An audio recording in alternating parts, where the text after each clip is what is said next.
I was having y'all, your boy Rico from Street Scores, and man, what a day of training camp. Of course, Kevin Durant was there as well, but I'm here to break down everything that went down in day 3 of the Washington Commanders 2023 training camp. Again, a lot happened today, a lot of notable news from a lot of different players and position groups. I'm really excited.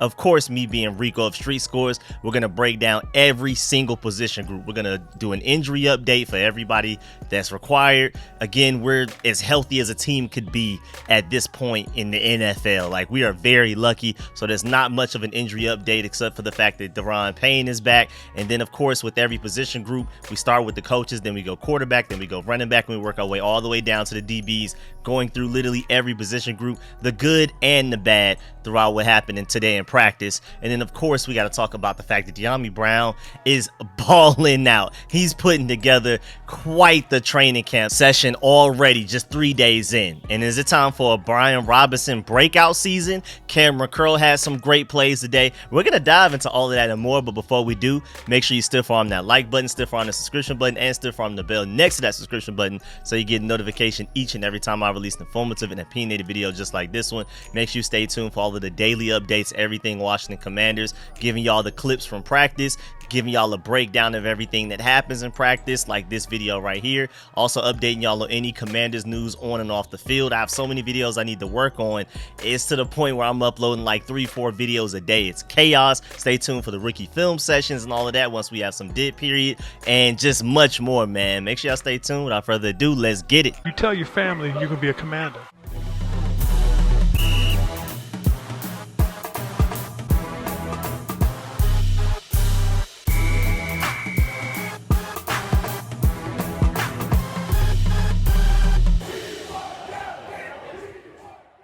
All right, so today practice started at 9 a.m. It was open to fans once again. That's why Kevin Durant and a few other notable people were there.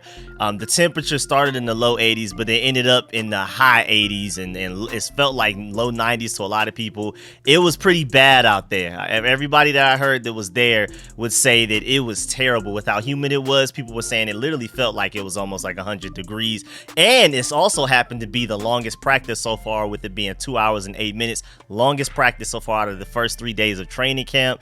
And today was also more 11 on 11s focus. Shouts out to Sam 48 for pointing that out. So that's really cool as well. This is more team based than like 7 on 7s, stuff that isn't really as easily translatable to what will like a real game will be like. It was more 11 on 11s, so we got to see more of like what we may see in those joint practices against the Ravens in the preseason games, and ultimately in the regular season, and I'm gonna keep speaking into existence the postseason as well. So today was a more realistic scenario type of practice, which was really cool.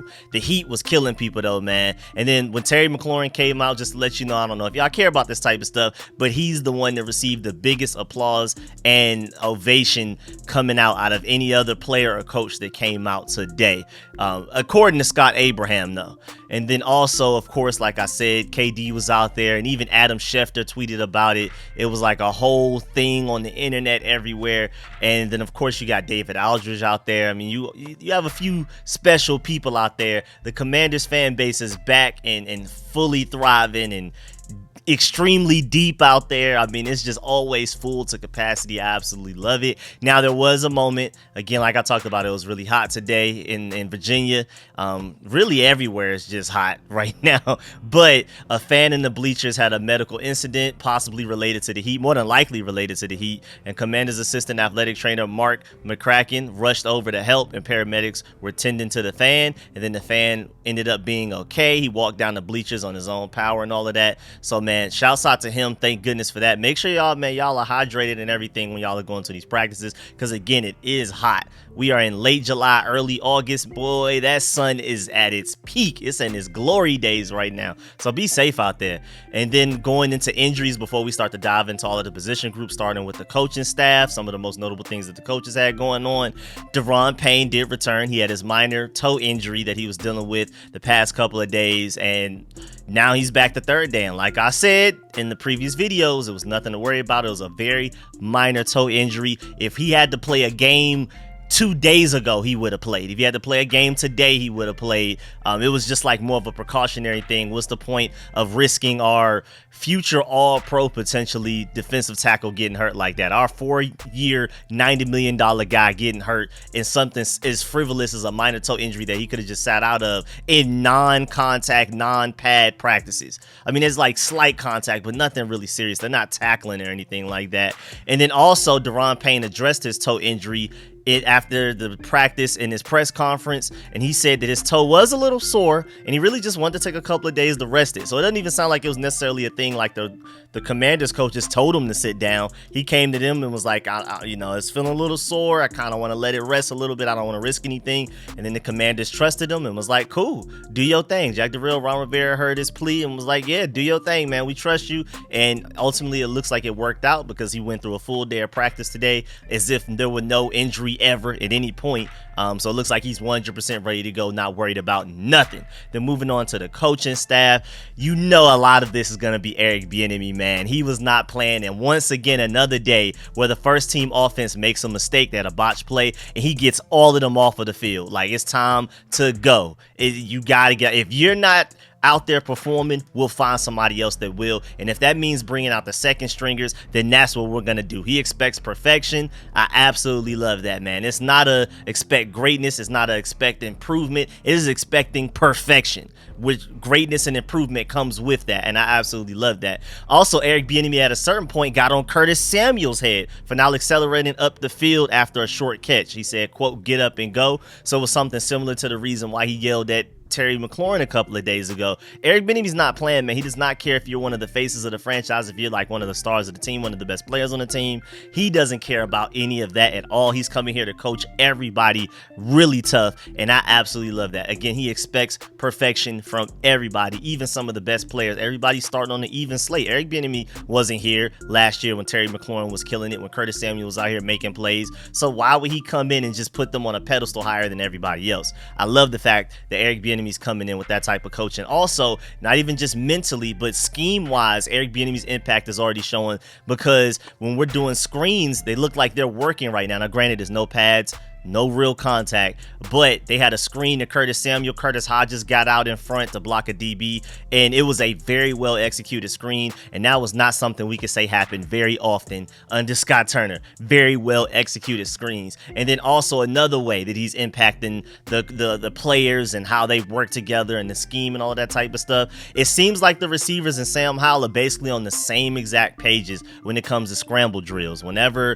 Sam Howell is flushed out of the pocket, he's having to move around, improvise, and things like that. Wide receivers are doing a great job of trying to get open, facing their bodies towards them to make them easier targets for Sam Howell to see and get the ball to. That's really cool. Like, the receivers never stop moving. They don't do that thing where they just stop and chill. So that's a mix of Eric Bieniemy's coaching and scheme, and also him yelling at everybody, and you just get tired of getting yelled at. And if you're a player that's like a wide receiver on the depth chart, barely trying to make the team, and you see Terry McLaurin and Curtis Samuel getting yelled at, what nerve do you feel like you have to take anything slow and to stop on a play? So, I mean, the way that Eric Bieniemy is coaching the guys at the top, the best players, really hard, is just, it's only going to trickle down. Because how would you, as Mitchell Tinsley, as like an undrafted free agent, how dare you jog when he's yelling at Terry McLaurin and Curtis Samuel to run all the time? So I absolutely love it. And then also Brian Robinson in this press conference after the game, we're going to talk about Brian Robinson quite a bit in this video, but he said that Eric Bieniemy does a good job of teaching the details of the offense and making sure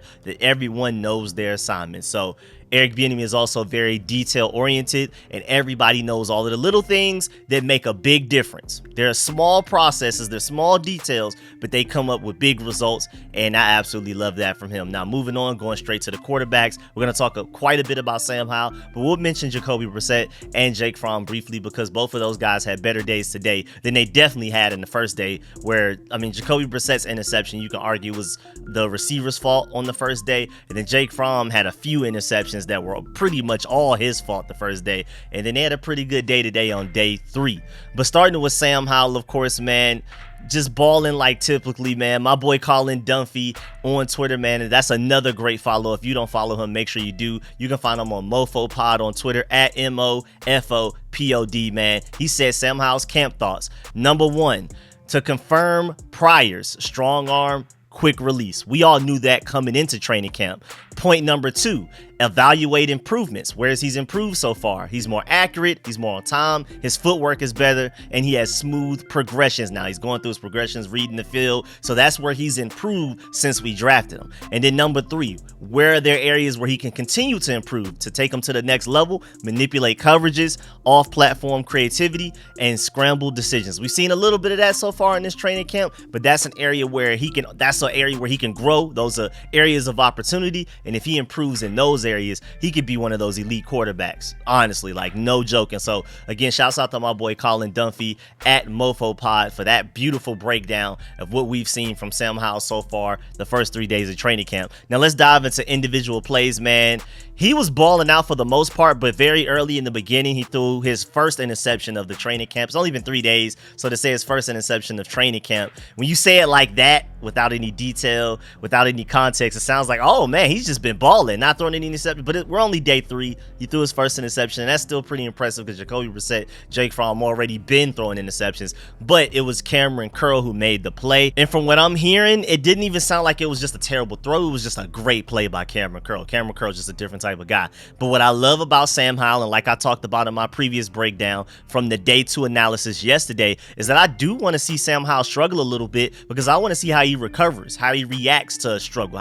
What does he look like after an interception? Is he sluggish? Is he down on himself? Or does he pick himself right back up, like back to business as usual? And that was just a minor bump in the road, just a minor setback for a bigger comeback type of thing. And it looks like he's showing some of that. Now, granted, this is his first interception, so this is the first example we've gotten to see of this. It's a very small sample size, but immediately after that interception to Cameron Curl, he followed it up with a bomb down the sideline to Dyami Brown for a really big gain. So Sam Howell, unfazed by the interception. And again, him having a perfect training camp sounds great, but he's going to end up throwing an interception at some point in the regular season. He's not going to go perfect. So I want to see some interceptions in training camp. That's been my point that I've been saying for a while now, but I really emphasized it in the previous video that I did yesterday, again, for day 2's training camp analysis. And so I'm really happy that we've gotten at least one interception to see how he bounces back from that. And he bounced back beautifully. And then immediately after that, Sam Howell threw another dime to Dyami Brown in the back of the end zone. So you can see that connection is like really strong right now. That UNC connection dating back to their days in college together is extremely strong right now. Him and Dyami Brown are just pretty much uncoverable at this point. And then in 7-on-7s, he ended the series with a touchdown to Dax Milne. At a certain point, he threw a really good ball to Jahan Dotson for a really big gain. And then he had a nice throw outside the numbers to McLaurin at one point. I mean, other than a couple of mistakes, he was really on point today overall. And then a lot of people are saying that went to the practice today that Jahan Dotson seems to be Sam Howell's favorite target today. Jahan Dotson was literally catching everything. Shouts out to my boy Josh Taylor for that tweet right there. That man, Jahan Dotson, he may not be Sam Howell's favorite target overall so far, but today, day 3 of training camp, Friday, July 28th, he was Sam Howell's favorite target, or at least the most dependable, catching everything thrown his way, completely uncoverable. Jahan Dotson breakout year incoming for sure. Also, I love the fact that after practice, Sam Howell and Eric Bieniemy were talking. I mean, literally every drive that they do, like where they have 7-on-7s, run a few plays, somehow goes and talks to Eric Bieniemy and they talk about whatever, what they can fix, what he did well, all of that type of stuff. Literally after every drive, every set of plays, talk to Eric Bieniemy. A few more set of plays, talk to Eric Bieniemy. A few more set of plays, talk to Eric Bieniemy. I absolutely love that. I mean, they're immediately getting on it. They're not waiting until after practice to just watch film. They're going to do that anyway. But I love the fact that after like 5 to 7 plays, a couple of throws, he talks to Eric Bieniemy. A couple of more throws, talks to Eric Bieniemy. So they can go ahead and, like, it's fresh on their brain. What do we need to fix? How do we fix it? And it allows him to go out there and fix those mistakes on the field that day, immediately after he talked to Eric Bieniemy, rather than resting on it, going back home, doing his whole daily routine at home and stuff like that, and then coming out and then hoping that he has the muscle memory. No, go ahead and fix it right now while you're still in the action. So I absolutely love that. And then moving on to Jacoby Brissett, he had a few nice throws today, most notably a really good throw to Cole Turner. So it's good to hear the Cole Turners out here making plays. And basically everybody said that today everybody looked good and looked better offensively. Like Jacoby Brissett looked better, Jake Fromm even looked better, and Sam Howell, even with his first interception of training camp, looked looked really, really good and arguably better other than that interception. But Jake Fromm, it was kind of funny because when everybody was coming out of the locker room to enter the practice field where all of the fans were, when he was running around about to get ready to warm up, a fan yelled, "All right, Wentz." And then it's kind of funny because Jake Fromm does wear number 11, and thank goodness Carson Wentz is gone, but I thought that was pretty funny. But again, Jake Fromm had a pretty good day as well. He had a nice touchdown to Zion Bowens in 7-on-7s and ended the series with a completion to Cole Turner. So no matter who the quarterback is, Cole Turner is making catches and making plays. Him and Logan Thomas are going to be strong contributors to this offense, I'm telling you. Because none of those guys are Travis Kelce, but Eric Bieniemy still probably wants to run his offense through the tight end position quite a bit. I mean, first of all, before entering training camp, mandatory minicamps, and voluntary OTAs, Logan Thomas was the clear-cut favorite target for Sam Howell, his most comfortable target, the guy he can depend on, the safety blanket more than anybody else by far. It wasn't even close. It was Logan Thomas, Big Gap, and then Terry McLaurin, Jahan Dotson, all of those other guys. So Sam Howell trusts the tight ends a lot, and I'm pretty sure Eric Bieniemy is going to depend on those guys to make plays as well. Now moving on to the running back position, Brian Robinson, a third day in a row of training camp with a really impressive catch. Another one in the corner in the end zone, beat Jamin Davis on the route. That's great to hear because Jamin Davis had a great day today from everything that I'm hearing. We're going to talk about him when we get to the linebackers, but Brian Robinson is becoming a really, not only a deadly receiving target, but a consistent one, not a sporadic one, a consistent one where it seems like every day this man is making some amazing catch. Of course, he's running well. That's why I'm not really talking about his running, because we know that him and Antonio Gibson can run the ball. They have great bursts. They look really good out there, even in the heat. But this receiving threat of Brian Robinson is like crazy right now, because that's going to make it pretty much impossible to stop him, where you got to worry about him running in between the tackles, running outside the tackles, and catching the ball out of the backfield. It's really unfair. And then also, Rivera spoke on Brian Robinson in his press conference after the training camp practice, and he said, coming into camp, it seems like Brian Robinson has a whole different perspective. Didn't really get the chance to show who he was last year because of the circumstances, but he's starting to show some of his personality now. So not just on the field, but off the field wise, Brian Robinson is becoming more of the guy that they drafted, that they saw at Alabama, and they're really excited about that. And then even Brian Robinson in his press conference after Ron Rivera had his press conference was very upfront about how he just didn't feel like himself last year after the shooting. And I mean, obviously, understandably, he shouldn't.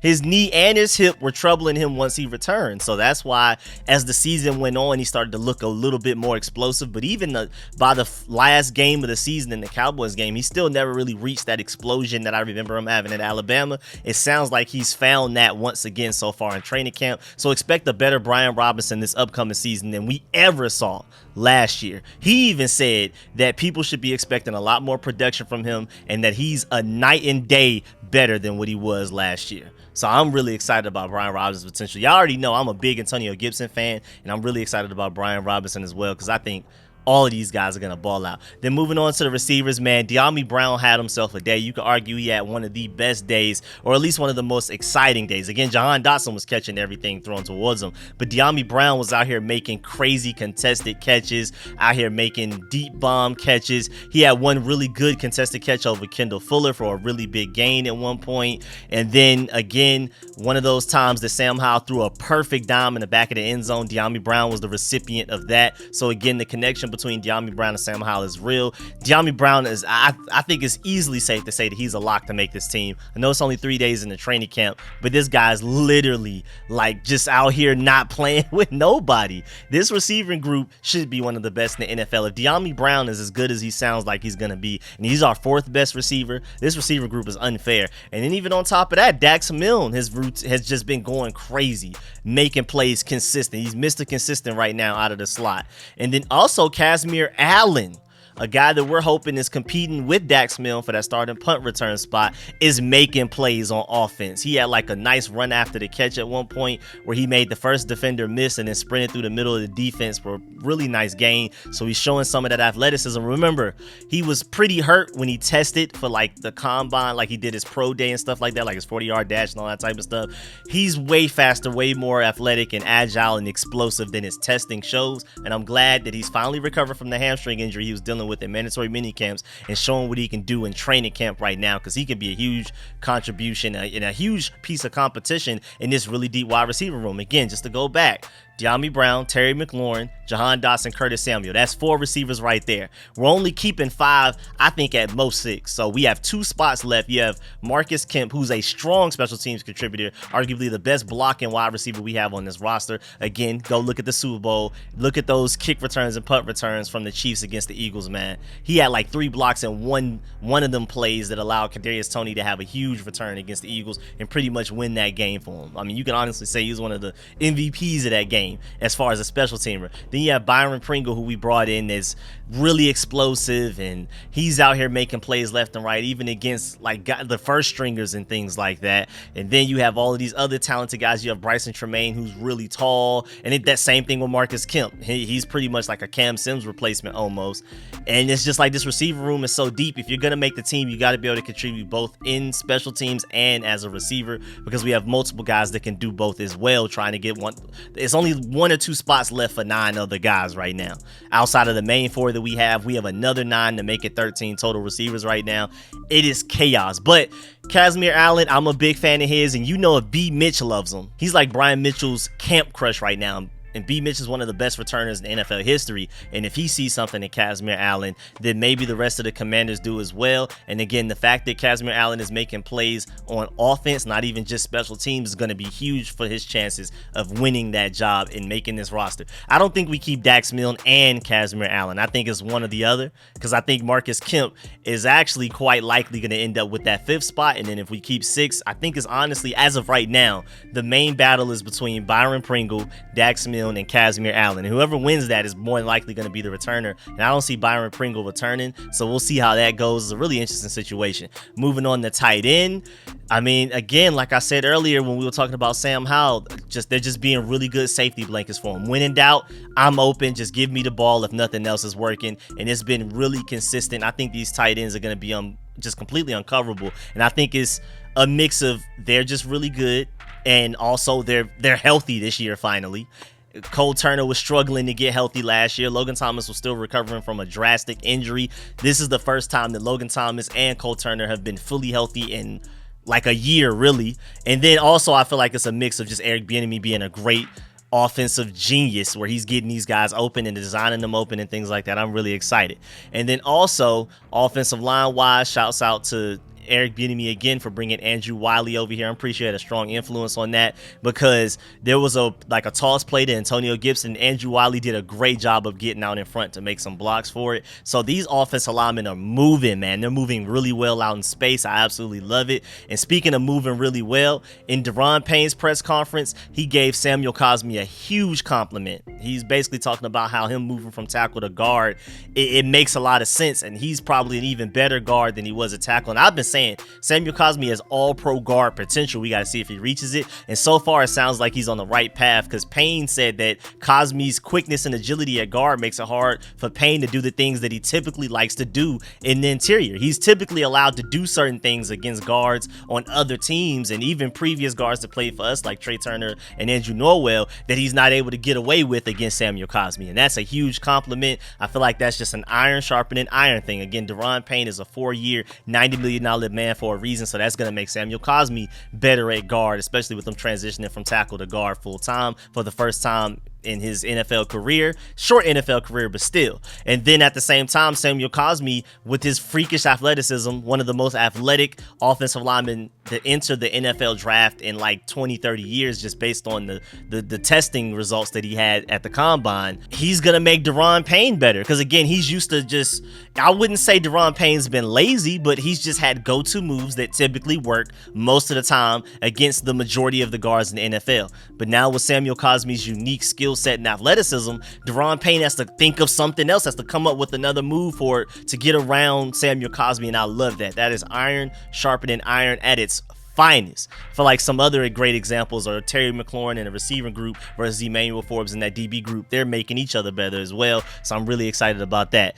Now, speaking of Deron Payne, let's go ahead and go to the defensive side of the ball. Let's start with the D-line, and I love the fact that during the D-line ladder drills, why we really miss Chase Young, not just for on the field and what he provides to you physically and talent-wise and production-wise, but also his mentality and his spirit of the team, his voice, his leadership, because John Ridgely Ridgeway was doing some ladder drills for the D-line, like the little individual drills while everybody's warming up, and his jersey kept pulling up as he was running through, and then Chase Young yelled, "Ooh, that belly moving." And so, I mean, I just love the personality and the fun that guys like Chase Young and Montez Sweat always bring out. Every time they're walking out of the locker room, entering the field to begin practice, you're usually laughing together and stuff like that. I just love all of the personalities we have on this team, man. A lot of fun people, and it's just going to make winning even better because they're definitely going to play like brothers rather than work associates, like fellow employees. They're more like a brotherhood. I love that. Also, a lot of the times that we saw the first team defense, we had 5-man fronts out there. So it sounds like we're probably going to have more 5-man fronts this upcoming season than any other previous season since Jack Del Rio's been our defensive coordinator, and I'm really excited about that. So of course, it's Montez Sweat, Jonathan Allen, Fadarian Mathis, Daron Payne, and Chase Young. And they probably waited until Daron Payne was healthy to try to work that out there. The first 2 days we didn't really see that much. Now Daron Payne returns and he's healthy, so now they're able to run their 5 defensive lineman sets like they want to. We still have John Ridgeway, who could be like another Fadarian Mathis, but I mean he's not a Daron Payne. So I'm really happy to see that we're doing that. Daron Payne even talked about it in his press conference as well. He said he expects the Commanders defense to use a lot of 5 defensive line fronts again this year, and if anything, maybe even more this year than last year. He said, quote, "I know they put a lot of capital into the D-line, so we like to put that on our shoulders," unquote. And I love that mentality. He's like, man, we're the high draft picks. Me and my boy Jonathan Allen already got paid. Chase Young and Montez Sweat deserve to get paid, so we need to put it on our backs to carry this defense when in doubt. If anything's going wrong, it's up to us to fix it. I know the secondary is vastly improved. The linebacker group is only getting better, especially as Khaleke Hudson and Cody Barton adjust to the defense, Jack Del Rio's defense specifically. But hey, man, at the end of the day, we're the high round picks. I mean, Chase Young, number 2 overall pick. Jonathan Allen, number 17 overall pick. Daron Payne himself, 13th overall. Montez Sweat, 26th overall. And Fadarian Mathis is the one pick the furthest back in the draft out of all of them, 2nd round, 47th overall. That's like a ridiculous amount of capital spent on the D-line. So we need them to go out there and prove it and play like it. Also, Chase Young was still having a great day and embarrassing Charles Leno even more. And I love the fact that today he was able to win to the outside because the past couple of days he's been working inside to Charles Leno and getting straight to Sam Howell immediately in plays that if it were a real game, those would have been sacks. But of course, you're not allowed to hit the quarterback, and you don't even want to. You don't want your starting quarterback to get hurt over a practice. So, these would be sacks in real game situations, but, Chase Young's beating Charles Leno, moving right past him, and then stopping right in front of Sam Howell to let him know. He talks his trash, too. He's like, hey, man, that would have been a sack if this was a real game. I hope you know that. You wouldn't have got that ball off, so enjoy that. Have your little fun after the play is technically over, but that would have been mine right there type of stuff. I love that type of trash talk as well. But I love the fact that he's been beating, again, Charles Leno inside for the past couple of days. So today he beat him outside because Charles Leno overthinking things like, oh, man, I got to get ready for this inside move. And then Chase Young, chess match, not checkers, walks right around him to the outside like he originally wanted to in the first place. Also, I'm hearing that Chase Young is using his hands a lot more now. In the play that he beat him on the outside today, he used his hands a lot. And Chase Young with hands is future All-Pro Pro Bowler easily.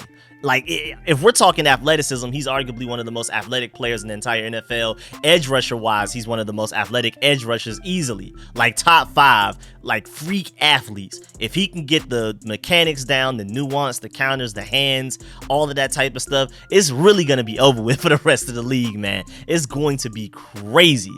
But yeah, man, I'm really excited about Chase Young because, again, he's starting to figure things out mentally. Even the fact that he noticed, like, okay, I've been winning the inside past couple of days. Let me try to go outside tomorrow. And the fact that it worked, like, those are things that Chase Young just wasn't doing before. So I'm really excited about his potential moving forward this year, especially. And then going to the linebackers, Jamin Davis was with the first team for the first time this offseason. Again, he's worked with the first team a couple of plays the past couple of days because, again, he's just trying to get back acclimated to the speed of NFL football. He's literally been hurt and hasn't practiced with the team for team-on-team drills like 7-on-7s, 11s-on-11s since week 18 against the Cowboys in 2022. So voluntary OTAs, mandatory mini camps, while everybody was out there practicing against Eric Bieniemy's offense, learning Eric Bieniemy's tendencies, Sam Howell's tendencies as a starting quarterback. Jamin Davis was not able to do any of that. He's just been working individual drills or just simply just chilling. And so now training camp is his first time going against Eric Bieniemy, going against Sam Howell as a starting quarterback. So it's a lot of things, not even just physically and conditioning, that's another thing that he had to catch up to, but also just mentally learning where he needs to be, when he needs to be there, how he needs to react to certain things. This going from a Scott Turner offense to Eric Bieniemy offense is a huge difference. Going from Carson Wentz to Taylor Heineke to Sam Howell is a huge difference. And Jamin Davis just took him a couple of days to adjust to that. And Cody Barton and Khalil Hudson have been seeing that all offseason, so that's why they were more prepared, and that's why they let them get the majority of the first team snaps the first couple of training camp practices. But Jamin Davis, again, today is his first time purely starting on first team, like getting most of the first team reps, but he's been getting a couple of first team reps sprinkled in here and there the first couple of days, so nothing to really worry about, I'm telling you. And then he looked really good today. Again, he got beat on one Brian Robinson route, but it was like, what can you do? That was just a really good route and a really good throw. I'm gonna keep saying it, great offense beats great defense every time. That's just the way the NFL set up, so you can't blame him for that. But yeah, everywhere that I'm seeing anybody talking about Jamin Davis, they said he looked great today. Like, he's right back at it, and if anything, he's only improving from the last time we saw him. Also, Cody Barton was able to get an interception today off of Jacoby Brissett, and it looked like he was trying to target my boy Alex Armah, the fullback from Atlanta. I'm always rooting for him, but we know that he really doesn't have much of a chance of making the team. I highly doubt Eric Bieniemy keeps a fullback. We really just have him here just as like to simulate, because we're gonna go against teams that have fullbacks. So we have Alex Armah here to like simulate what it's like going against an offense with a fullback in it for the defense, so that they can prepare for that when we enter the regular season. You don't want to only practice against a fullback 1 week leading up to the game that you have to go against a fullback. It would be better to have that already ready in training camp. You have your muscle memory and everything adjusted for that. You're developing against it, working on counters, strategies, things like that. So that's really why he's here. And just to kind of go off on a tangent a little bit, but hey man, that's really interesting that Cody Barton is making plays. It sounds like we have 3 solid linebackers. This is probably going to be one of our better linebacker groups we've had in years. The defensive line is better. Chase Young healthy, getting better. The secondary is way better. I'm telling you, this defense is about to go from top 5 to arguably the best in the NFL, especially if we can create some turnovers. We'll talk about that soon. Now going to the DBs. Again, Howell threw his first pick. It was in 7-on-7 drills. Cameron Crowe just made an excellent play, and that wasn't just it. Cameron Crowe wasn't done after that. He had another nice play where he had a pass breakup against Jahan Dotson with Sam Howell trying to get him the ball. Cameron Crowe was just showing out today, man. And then in his press conference after practice, Cameron Crowe said he was asked how much he thinks about his upcoming contract potentially and like an extension and all of that, and the fact that he's on the last year of his deal. He said, quote, "I'm thinking about picks like the one I got today," unquote. And I love that response.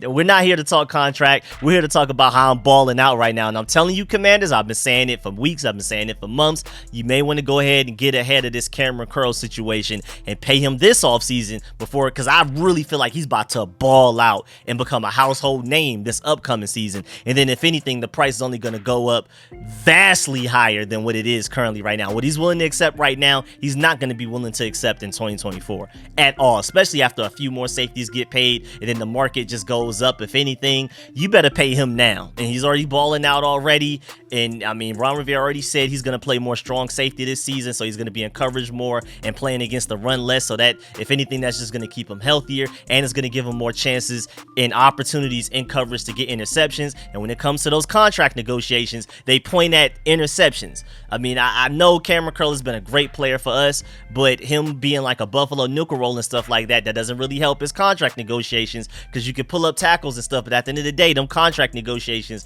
for DBs, they pull up pass breakups, interceptions, and things like that. Cameron Crowe, if anything, is going to only surpass what he's already done in previous years. You better pay him now.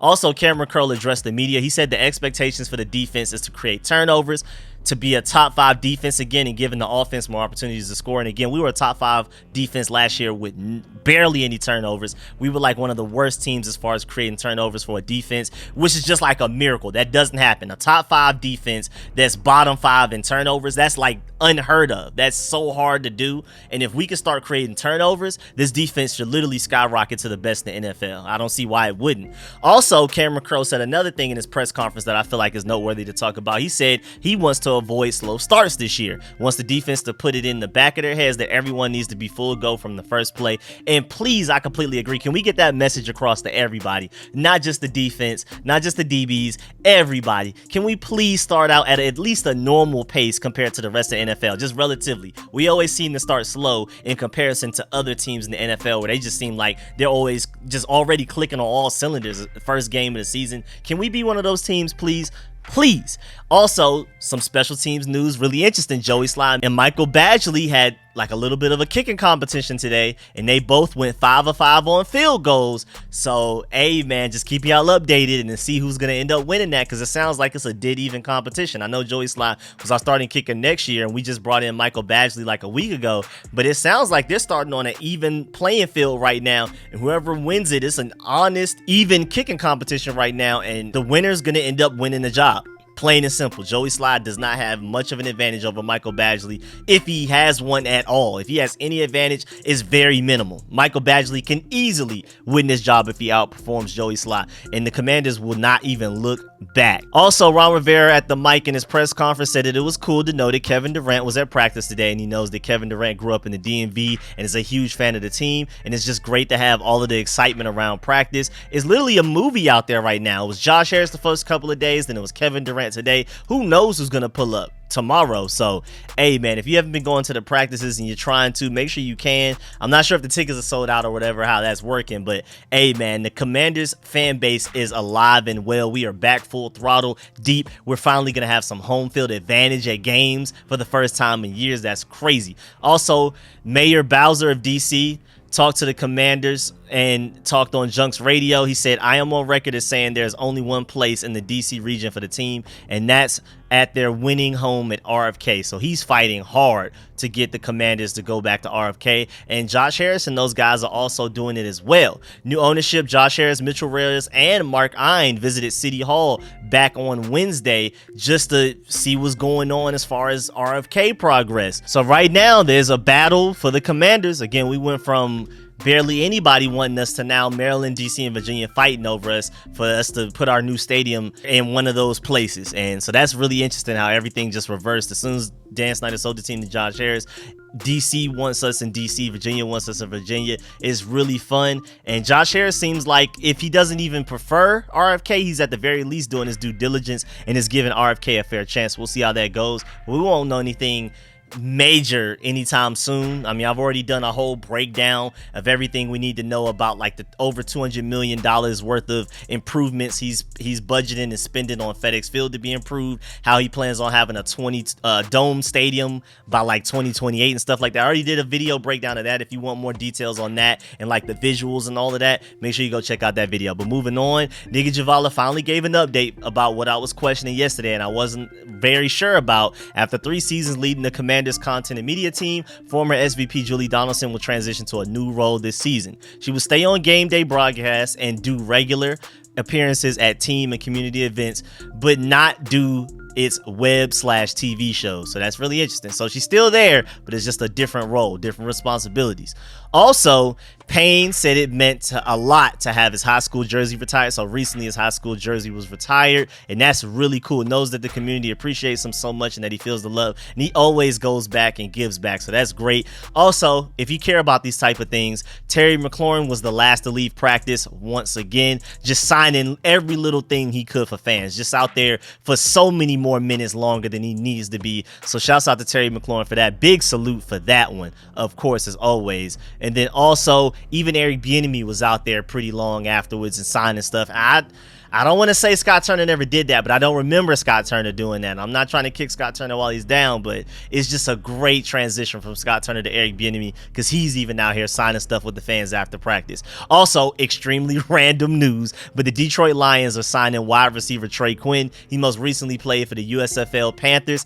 Random news, but I just felt like that would be funny to mention to y'all. And also, per source, shouts out my boy Josh Taylor for tweeting this out. He said, per source, that the NFL Network will be at the Washington Commanders training camp tomorrow. So Josh Harris the first 2 days, KD today, and then NFL Network tomorrow. Maybe some more people, like some of their analysts and things like that. I'm telling you, Washington Commanders training camp is a movie.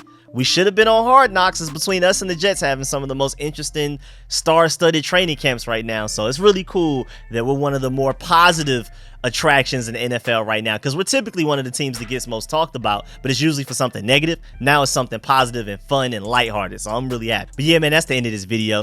Please get in the comment section, let me know how you feel about everything discussed in this video. Please stiff arm that like button, stiff arm the bell next to the subscription button and the subscription button, so you get a notification each and every time I release an informative and opinionated video just like this one. Again, I'm giving y'all daily updates on training camp clips and practice clips. I upload that to y'all so y'all can see the practices. I give y'all my breakdown like this video here every day for what happened in practice by position group, working on rookie film sessions, any other videos I need to come out with that's relating to the Commanders on and off the field. Make sure y'all stay tuned for all the content. Of course, I appreciate all my supporters, man. Shouts out to all of my sponsors, especially my Pro Bowl sponsors whose names you see scrolling the screen right now. I'm gonna catch y'all later. I'm out.